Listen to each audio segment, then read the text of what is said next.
He married his mistress and brought her into my home like I was furniture he could replace. So I made one call.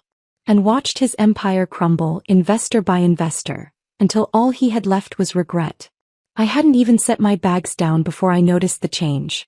The foyer still smelled faintly of white lilies. Habit not sentiment, because Daniel insisted fresh flowers in the entry made us look prosperous. But someone had replaced the silver-framed photograph of our wedding with an abstract oil painting. Swirls of red and orange bled together like an accidental fire. I stared at it for a beat too long. Then I took a deep breath, closed the door behind me and rolled my suitcase to the side without removing my heels. "You're back early." Daniel's voice echoed from the living room. I followed it like a thread I wasn't sure I wanted to pull. When I turned the corner, there he was, standing beside the open bar cart, 2 glasses already filled. One was sweating in his hand. The other sat untouched beside a small, half-empty bottle of Japanese whiskey I never liked. I looked past him. The coffee table had magazines I didn't subscribe to. The throw pillows on the couch had changed, pink velvet with tassels. Her taste. Her touch. She was here. 3 days early, I replied coolly, placing my tote on the arm of the couch but not sitting. I finished the Zurich meetings ahead of schedule. The board was cooperative. Daniel smiled as if I had praised his dog. "That's great. You must be tired." I let my gaze settle on the hallway behind him. One of my heels clicked slightly against the tile as I stepped forward. "Where is she?" He didn't blink. Didn't stutter. "Upstairs. Unpacking." Her name was Callie. She was 29. Her Instagram bio read, "Love is luxury." She had 43,000 followers, a yoga clothing sponsorship and 2 brand ambassadorships for hair gummies.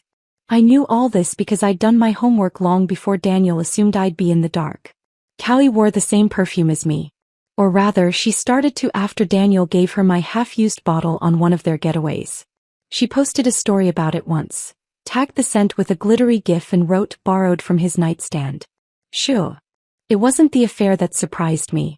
It was the lack of imagination. Dinner was quiet.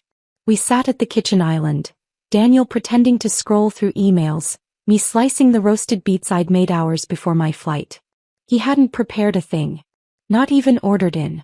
As if he'd expected me to walk in, see the other woman in our house and offer to make a salad. "So," I said, spearing a piece of goat cheese. "You married her." His fork paused midair. "I was going to tell you. I'm sure. It just happened." I gave a soft, humorless laugh. "Like stubbing your toe on a courthouse?" He shifted in his seat. "You were always away. Always working. And you were always trying to prove you didn't need me." I sipped my wine and looked him dead in the eye. "Turns out you did." Daniel didn't respond. Just went back to chewing like the silence was edible. Upstairs, I found a pair of blush pink slippers parked beside the bed on my side. A silk robe hung on the bathroom door, barely tied. There was a curling iron still warm beside the sink. My jade roller had been moved. Her skincare lined the marble counter like soldiers marking new territory. I didn't cry. I opened the walk-in closet and took out a leather-bound notebook from the safe behind my rows of blazers. I carried it downstairs under my arm like it was a contract. In the den, I dialed a number I hadn't used in months. The line crackled and then a voice answered with one word. "Scarlett. Pull the plug." There was a pause. Then a low whistle. "You sure?" "Yes." I closed the notebook. "Leave him dry. I'll sign the offloads by morning." Daniel didn't notice the silence in the walls that night. The staff didn't come in the next morning. Callie posted a boomerang of herself sipping oat milk cappuccino in the kitchen, captioned, "He calls me queen of the castle." I watched it while getting a pedicure at the Ritz-Carlton spa with Leanne, my best friend and until recently his lawyer. Leanne frowned at her phone. "He's either really stupid or really suicidal." "He thinks I'll come back," I murmured, flipping the page of a fashion quarterly. "Or maybe he thinks I'll just disappear." "You won't." "No," I said softly, "I'll make him wish I had." By the end of the week, 3 of Daniel's 4 primary investors had withdrawn interest. Quietly, quickly. The 4th? That was my father's holding group. They hadn't made a move yet, but they would. Once I said the word. In the meantime, Daniel called twice. Once in the morning. Once at midnight. I answered neither. That Friday at 3:46 p.m. I returned home. I pressed my fingerprint against the biometric lock and stepped into my own house like a guest. Callie was curled on the sectional in silk pajamas, eating strawberries from a ceramic bowl and watching a home renovation show. She didn't hear me at first. But when she did, her face did this flicker, this twitch of entitlement turning into alarm. "Oh," she said, blinking. "I didn't know you were back." I stared at her, then at the bowl. "Those strawberries were imported. They spoil in 2 days." She looked down at them, then back at me. "Daniel said you were moving out." I smiled. "Did he also say this house wasn't in my name?" Silence. "I designed this home," I said, circling the couch slowly. "Every tile. Every beam. The thermostat learns my body heat patterns. That wall changes hue depending on the sunlight because I'm sensitive to migraines. Even the air purifiers in this room, set to my allergy profile." "I didn't mean," she stammered. "I'm not angry, Callie," I said quietly. "I'm not here to fight." That seemed to relax her until I leaned in. "I just want you to remember," I whispered, "when this place collapses, it was never built for you." Later that night, Daniel banged on my suite door upstairs. I opened it slowly, wrapped in a navy robe, my hair still damp from a bath. "Why are you doing this?" he said, his voice fraying. I raised an eyebrow. "Doing what?" This game. You can't just strip everything away because you're bitter." I smiled. "Oh, Daniel," I murmured. "You really thought you could bring another woman into my house and not owe me rent?" He stared at me. I let the silence stretch. Then I said, "Get out. Of the room. Of the house. Of the life he thought was his." By Monday morning, the air around Daniel smelled like sweat and desperation. The hallway reeked of his cologne, too much of it. A poor attempt to mask the fact that he hadn't slept, maybe hadn't showered either. I passed him on the landing as I came back from yoga, barely offering a glance as I adjusted my mat strap. His eyes were bloodshot, his dress shirt wrinkled and buttoned wrong. "Scarlett," he said, voice hoarse. I paused. "Not for him, out of curiosity." "Yes. I need to talk to you. You always do when something isn't going your way." His jaw twitched. "It's serious." I gave him a thin smile. "It always is." I continued down the stairs. Callie's voice floated up from the kitchen. "Babe, we're out of oat milk again." Leanne met me for breakfast at Amelie's, a quiet bistro tucked into the corner of Oak Ridge and Rose. It was one of those spots that didn't have a website and didn't need one. Everything smelled of sea salt, yeast, and burnt butter. She was already seated by the window, tapping away on her laptop. When she looked up, her sunglasses slid down the bridge of her nose. "He's called me 5 times this morning," she said. Last voicemail sounded like a man reading his own eulogy. I took the seat across from her and unfolded my napkin slowly. "Is that the part where he blames me for turning his investors into ghosts?" He chuckled, sliding me a croissant. "He hasn't even figured out the why yet. Just knows something's rotting." I bit into the pastry, savoring the flakes on my tongue. He should have married someone who reads the fine print. The first investor to pull out was Nair Holdings, based in Mumbai. They'd been softening for a while, ever since Daniel let the Virex partnership fall through with one too many ego plays. He didn't realize that I still had the ear of their COO, mostly because she and I used to share a driver during our years at Wharton. The second, Ogilvy Venture Capital, followed 2 days later. That was easier. The founder, Grant Ogilvy, had hit on me at a gala 2 years ago. Daniel had laughed it off. I hadn't. And the third? Ashbridge. That one hurt Daniel the most. They had been his anchor, his backbone, his first yes when he started Whitestone Developments. What he didn't know was that Ashbridge's new president had been my father's protégé. And loyalty, as I've learned, is best when it's inherited. I returned home that evening to find Callie pacing the living room in a matching silk set the color of bruised lavender. "Scarlett, hey," she said, trying to sound breezy. "Do you know if the Wi-Fi is down?" I opened the smart home app on my phone. The network was stable. I said. "Might be on Daniel's side." She laughed awkwardly. "Yeah, maybe. He's been on the phone all day, poor thing." I nodded and turned to leave. "Oh, and she added quickly, some of my friends are coming over this weekend. We're doing a little dinner thing. Nothing crazy. Just a girls' night." I paused halfway up the stairs. "This weekend?" "Yeah." Just Friday. Ah, I said, feigning surprise. I thought Friday was the day we meet with the appraiser. Her face blanched. What appraiser? The estate appraiser, I said smoothly. We're liquidating. Liquid, what are you talking about? I turned fully toward her now, still poised halfway up the steps. It's just protocol. When assets are going to be divided, someone has to assign value. Even to glassware. But Daniel said. I gave her a kind smile. Daniel says a lot of things. The cracks grew louder by the end of the week. On Thursday, Daniel showed up at my temporary apartment downtown. The doorman buzzed me. Your husband is downstairs. Says it's urgent. I took my time putting on lipstick before I said, send him up. When he walked in, he looked thinner. Or maybe just older. He wore the same blazer he'd proposed in, but the collar was wrinkled and the elbows worn.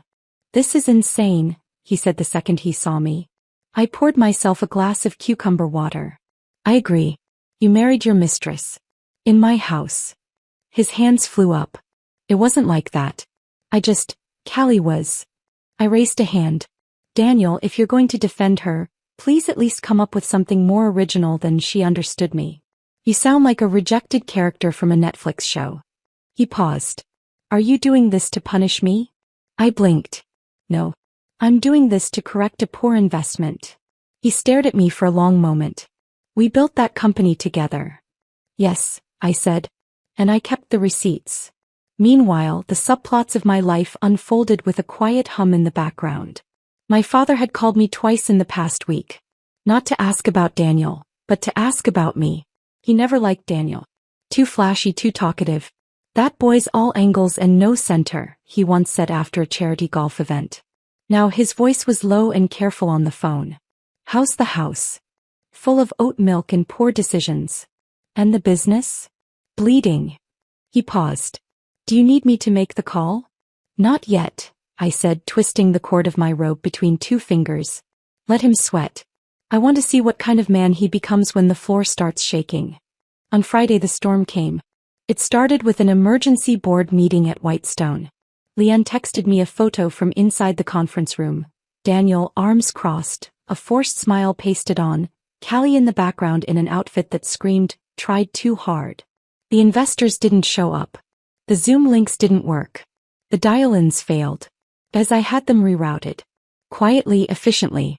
Instead, the board faced an empty room, an echo of vanishing confidence. Daniel stormed out by 11:43 a.m. By noon, Callie was crying on the staircase, her voice shrill. You told me we'd have a life here, Daniel. He didn't answer. That night, I poured myself a glass of Merlot and watched the lights of the city from my window. Leanne called, laughing. You should have seen his face, she said between sips. I almost felt sorry for him. Almost. She sighed. Then I remembered he had the gall to bring her to your ski cabin last December. I smiled. I rest my case. On Sunday morning I dropped by the estate one last time. The cleaners had arrived, the appraiser was scheduled, and the air smelled of lemon polish and cold panic. Daniel was in the study staring at his phone. He looked up when I entered and for a moment he didn't speak. Then quietly he asked, Is it too late? I tilted my head. For what? For us.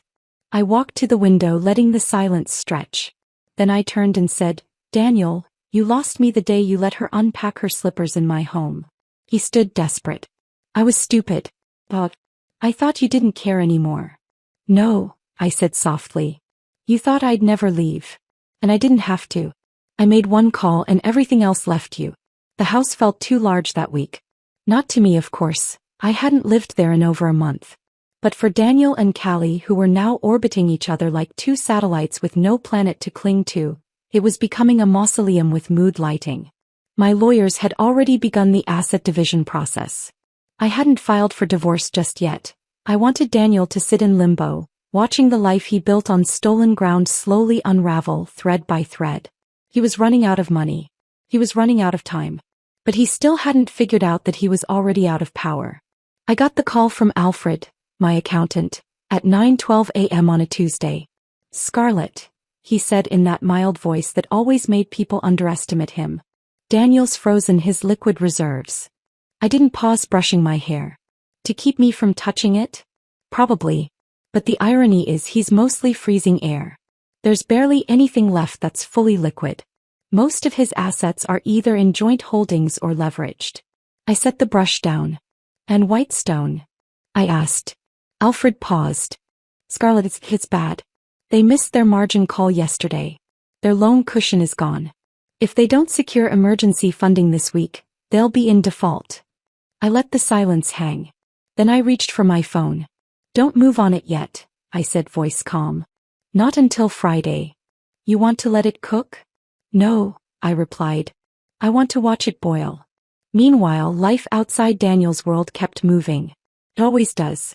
My neighbor from the unit above me, an elderly woman named Elaine, had locked herself out of her apartment that same morning. She knocked on my door wearing mismatched slippers and a pink sleep bonnet, asking if she could borrow my phone. I swear I just stepped out for the mail and the door locked itself, she muttered, holding her cat in one arm like a football. Do you think building security hates me? I smiled and waved her in. She sat on my couch, stroking her orange tabby. You always have this composed air about you, like you're rehearsing everything 10 seconds before it happens. I poured her a glass of water. Maybe I am. Elaine looked at me with sharp blue eyes. That boy who keeps pacing outside, he yours? I sipped my tea. Used to be. She said, scratching her cat's chin. He's too pretty to be useful. My assistant Camila showed up late for our strategy session with a Starbucks cup in each hand and tears in her eyes. I raised an eyebrow. Latte or confession? She sniffed and handed me the lot. It's Derek, she said. He said I'm too ambitious to be lovable. I leaned back in the conference chair. And what did you say? I told him I was ambitious because I planned to love myself better than anyone ever could. I smiled. Good girl. Then I leaned forward and slid her the quarterly report. Now let's channel that energy into bankrupting your ex's new client. Back at the house, Daniel's house, things were melting down in slow motion. Callie had stopped posting. It was the first sign. The stories were gone. No filtered cappuccinos, no outfit of the day mirror selfies. Not even her usual just a girl manifesting tweets. Daniel had stopped showing up at Whitestone's offices. The staff noticed. Leanne sent me screenshots of internal emails. Is Daniel on leave? Does anyone have access to the updated expense file? The Vistron team pulled out. Who's handling damage control? They didn't know what to do without someone to tell them what to pretend. Friday came. I wore cream trousers, a silk blouse, and heels that could break a weak man's soul just by clicking down the hallway. I entered Whitestone's lobby at exactly 10:03 a.m., just as the morning meeting let out. Whispers followed me. Some of them recognized me. Some of them didn't. But all of them looked. Daniel was in his office with the blinds shut. I walked in without knocking. He looked up from behind his desk. Hair a mess, collar undone, the screen in front of him filled with red graphs. Scarlett, he said. Please. I can't. I held up a hand and sat down across from him. I'm giving you a choice, I said. You can either sell me the remaining 35% of Whitestone you control, or you can let it die next week when the banks call in your loans. He looked like he wanted to cry. He didn't. But he wanted to. You'd really destroy everything we built? He whispered. No, I said. You already did. I'm just collecting what's mine. He leaned back in the chair and looked out the window. You win. I tilted my head. Daniel, this wasn't a game. When I left, Callie was in the lobby. She looked thinner. She had no makeup on. Her eyes were puffy and she clutched a cardigan like it was armor. I can't believe you're doing this, she hissed. I paused at the elevator. Doing what? Ruining him. Ruining us. I blinked. Callie, sweetheart, you moved into my house. She looked like she wanted to scream. I leaned in, my voice ice. Tell me, do you miss my bathroom oils? Or the silk pillowcases? Or the staff that no longer comes because they all worked for me? Her lip trembled. He said I was different. I smiled, stepping into the elevator. He was right. You're cheaper. That night, Leanne and I met for a quiet drink at a rooftop lounge. The city sprawled below us like a glittering confession. She raised a glass. To pulling the plug. To letting them drown in their own mess, I corrected, cliquing mine to hers. You ever think about what comes next? I swirled the wine in my glass. Not yet. You could run Whitestone now, she said casually. Turn it around. Rebrand. Or burn it down just to buy the ashes back later. I tilted my head thoughtfully. No, I said after a moment. Not yet. I want to see how far he'll fall without anyone left to catch him. On Sunday I drove to the estate one last time. Daniel was sitting on the porch, shirt untucked, tie loose, a half-empty bottle of wine beside him. He looked up as I parked. You came. I stepped out of the car, my heels clicking softly. I wanted to see if he were still breathing. He chuckled bitterly. You win. I sat down across from him on the stone steps, arms folded. Stop saying that. There was nothing to win. His voice cracked. Do you miss me? I thought for a long moment. Then I said, I miss the man I married. I don't know who you became. He put his head in his hands. I didn't think you'd actually leave. I thought, you needed me. I stood slowly. You were the second key, I said softly. I already had the first. The press found out 2 weeks later. It began as a whisper in one of those niche financial blogs that only trust fund tech bros and retired hedge fund managers actually read. Then it spread, faster than wildfire, sharper than rumor. Whitestone's founding partner ousted after stake transfer to estranged wife. Callie Rivers, Instagram model turned wife, silent after asset seizure. Meet Scarlett Vaughn, the woman who pulled the rug.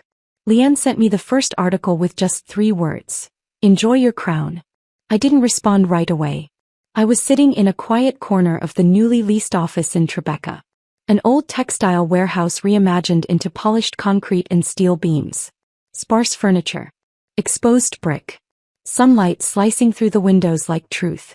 It smelled like cedar oil, new ink and potential. This was mine.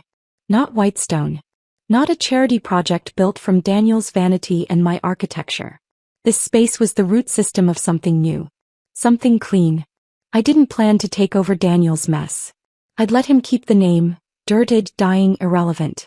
I didn't want the house that burned. I wanted to build a city on the ashes.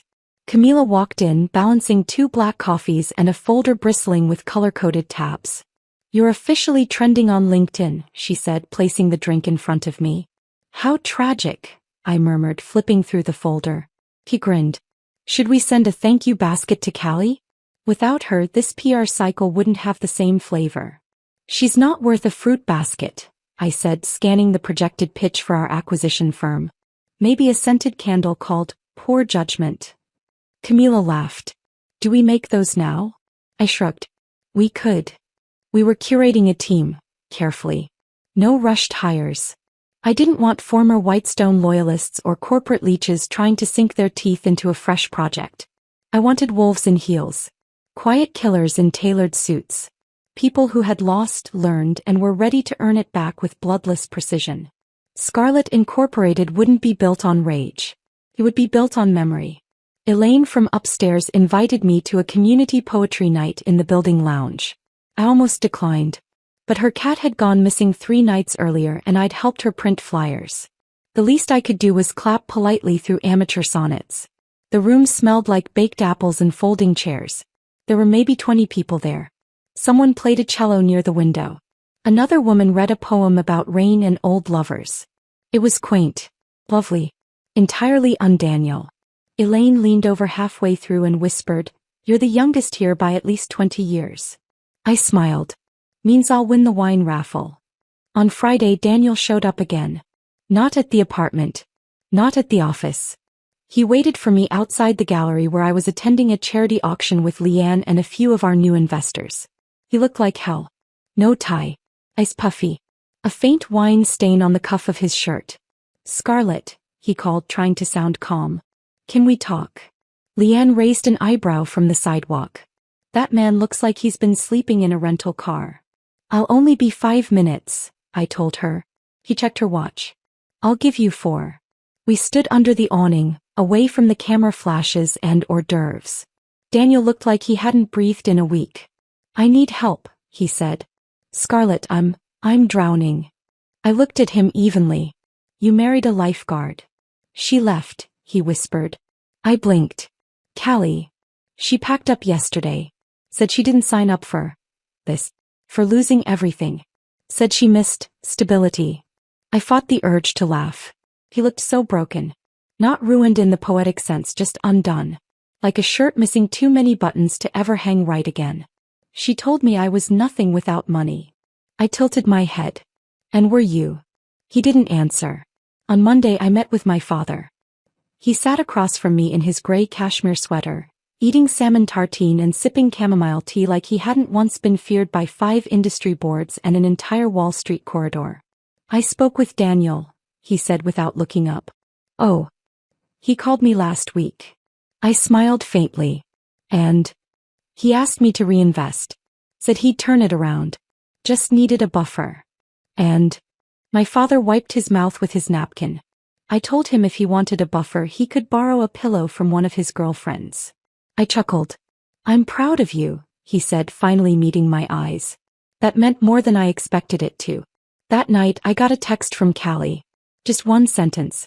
He's yours again if you want him. I didn't respond. Because he never was mine to begin with. He was just an expensive lesson. Camila's ex, Derek, reached out. Wanted to get coffee and talk. She came into the office the next morning in a blazer 10% too sharp, lip gloss too shiny, energy practically electric.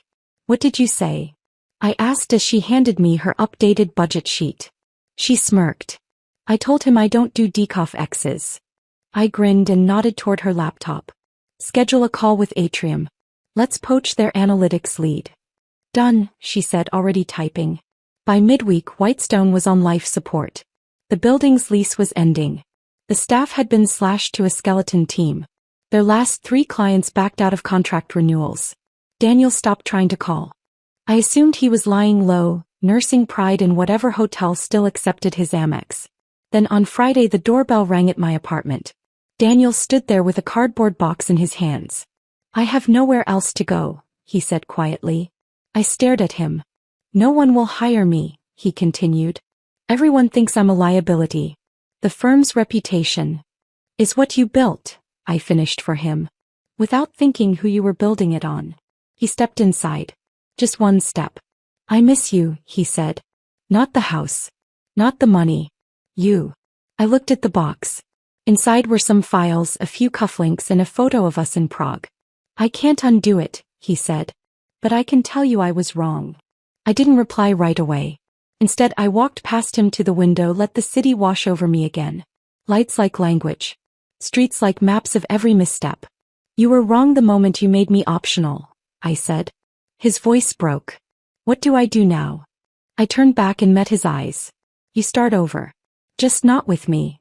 Daniel didn't leave right away. He stood in my apartment doorway for a long moment, fingers curled around that cardboard box like it could hold the version of himself he'd lost. But I didn't tell him to go. Not then. I didn't need to. Watching someone try to bargain with the ghost of what they destroyed. That's punishment enough. I went into the kitchen and turned on the kettle. The sound filled the silence between us like something scraping against glass. He hovered near the edge of the living room. Didn't sit. Didn't speak. Just waited. I watched the steam rise behind him like smoke from a building already burned down. Do you want tea? I asked without looking at him. He shook his head. Still don't drink anything that doesn't come with a label and a year? I said just to slice the air. He didn't answer. Camila arrived a few minutes later. She froze in the doorway when she saw him. Should I come back? No, I said, pouring the hot water into my mug. You're just in time. Daniel turned toward her awkwardly. Hey Camila. You look well. She blinked once, then set her laptop bag down beside the kitchen island. Thanks. You look like you got dressed in the dark.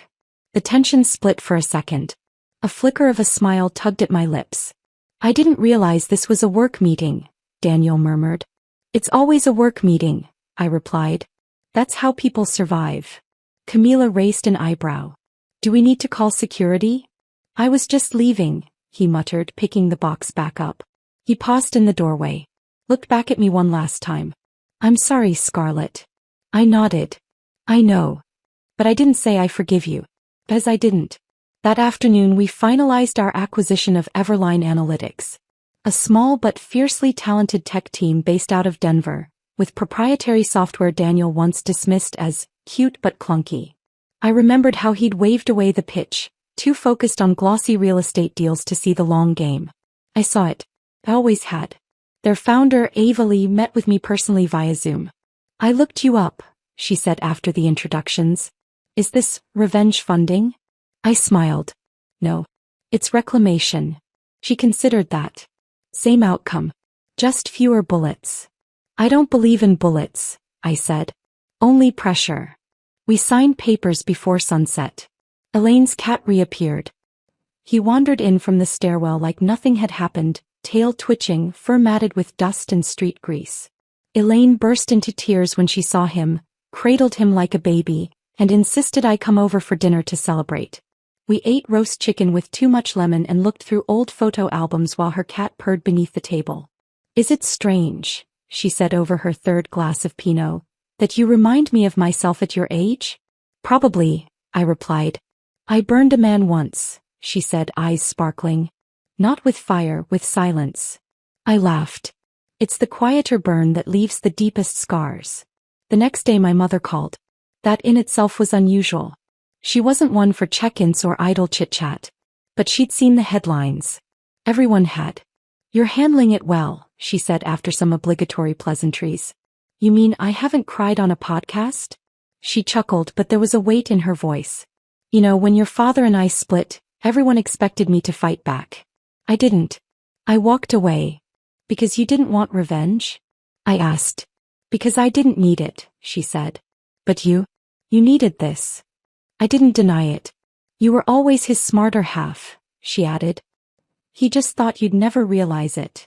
By the weekend, Whitestone's doors had closed. The lease expired.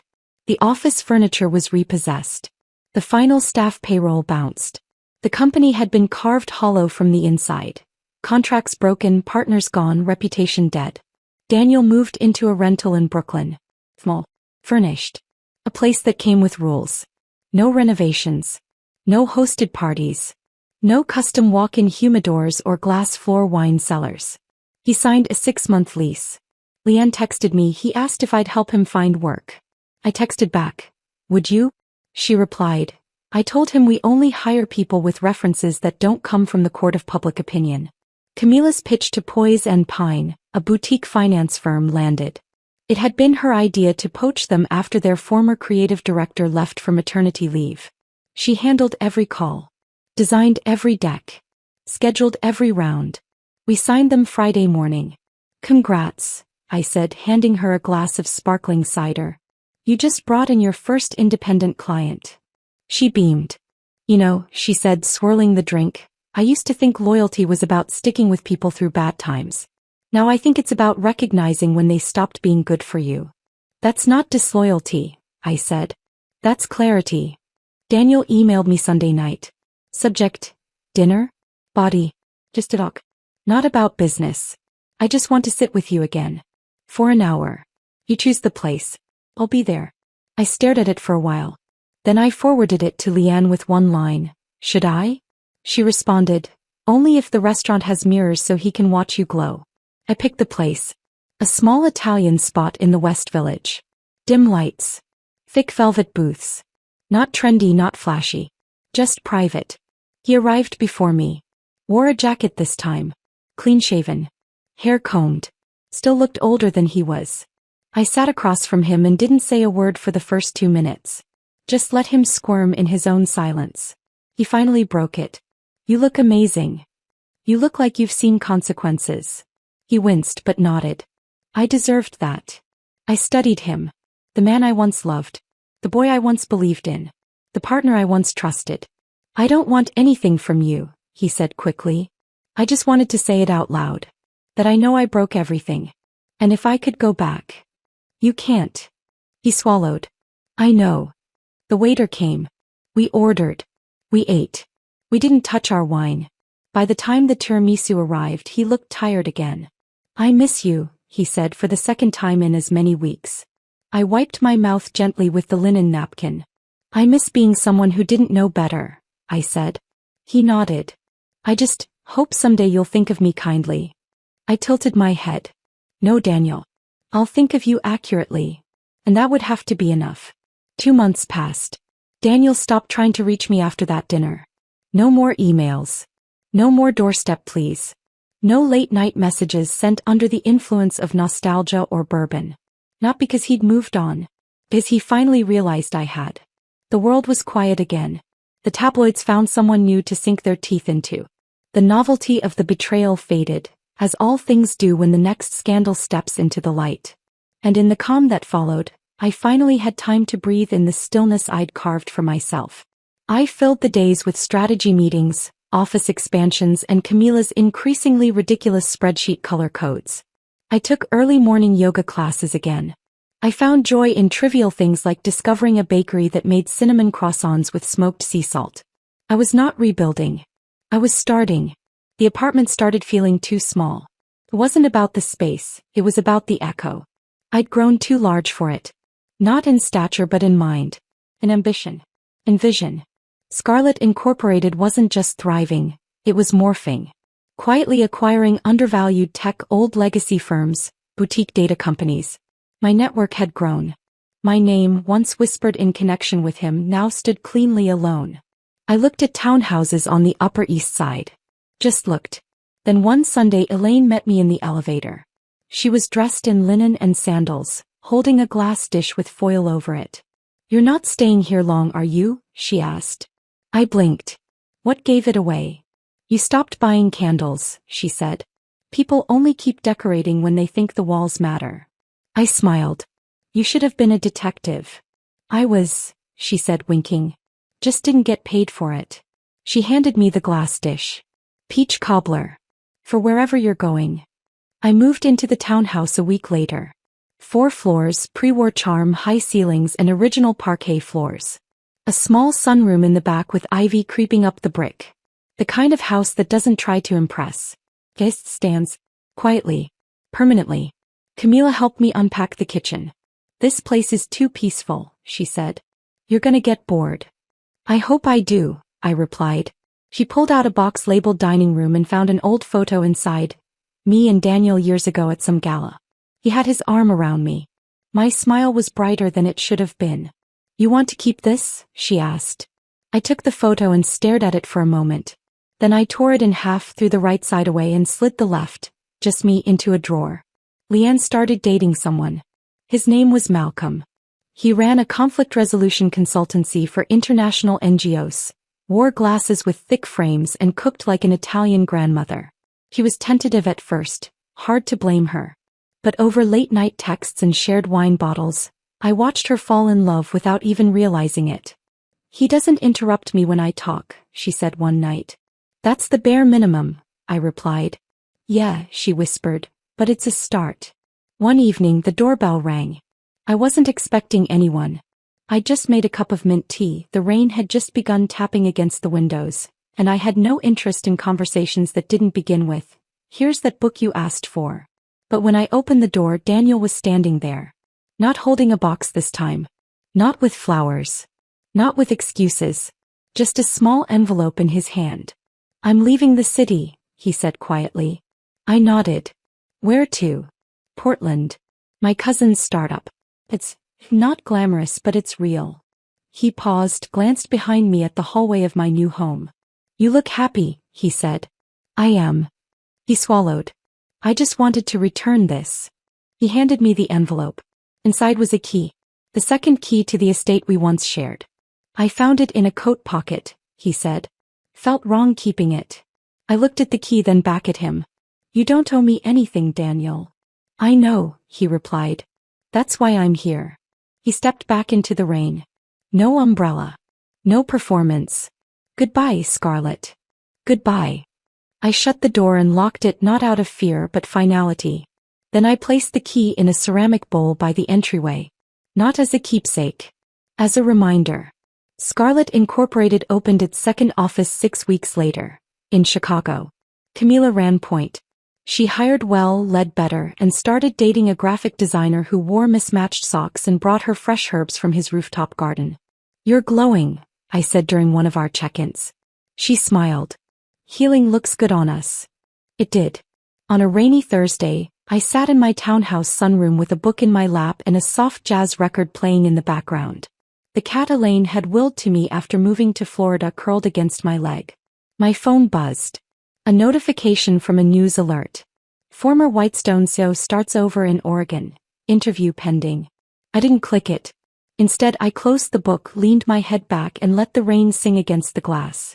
There was no explosion. No screaming matches. No final courtroom showdown. No public spectacle. Just silence. Distance. Consequences. That's the thing about revenge. The sweetest kind doesn't announce itself. It doesn't wear a red dress or brandish a weapon. It simply leaves you behind. And never circles back.